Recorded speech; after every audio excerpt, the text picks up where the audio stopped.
Your next step is going to be connecting wires. Into the CD drive and the hard drive, you will have a couple wires that need to be plugged in. In this area down here with the hard drive, you will need to be plugging in the P7 part of the multicolored wire set. This is why it's called P7, because right here you can see it's labeled with P7.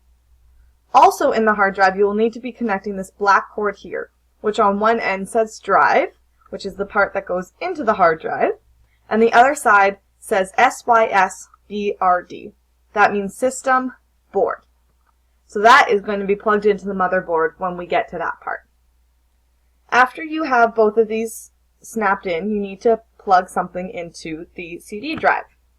That would be this orange cord right here, seen in the left-hand photo. It's the only one like it, so it'll be easy to identify it when you see it. That goes into the hard drive, or the CD drive, and then it will be plugged into the motherboard.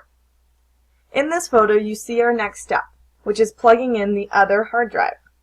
This is what it looks like here in the right-hand photo, just like the other one that we already plugged in. There's a special spot right in the middle between the power supply and the CD drive where your second hard drive will plug in very easily. This green button seen on the screen will help you click it into place. You hold down that green button and slide in the second hard drive. When you hear it click, that's a good sign. It means you're ready to go.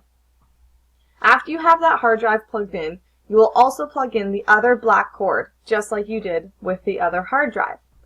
It's another cord that says drive on one end and SYSBRD on the other.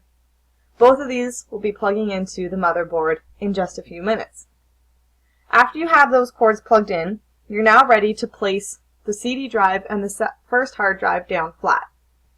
When you place it down flat, you need to be very careful to get all of the wires out of the way so that nothing is getting too crushed. This is what your setup should look like after you've plugged in all of your wires. And it means we're now ready to start the second half of the monitor. That would be this area over here called the motherboard. What you're going to need to be doing next is putting the CPU back in place. In the top left-hand corner, you can see a little square, and that square is very important and you need to be very delicate when placing it back in its slot. Its slot is designed especially for its size, so it will be able to line up just perfectly in its little square. When you think you've lined up the CPU properly, you can put the lid on it as seen here in the second photo. After the lid is gently placed on top of it, you can lock it into place with this handle right here.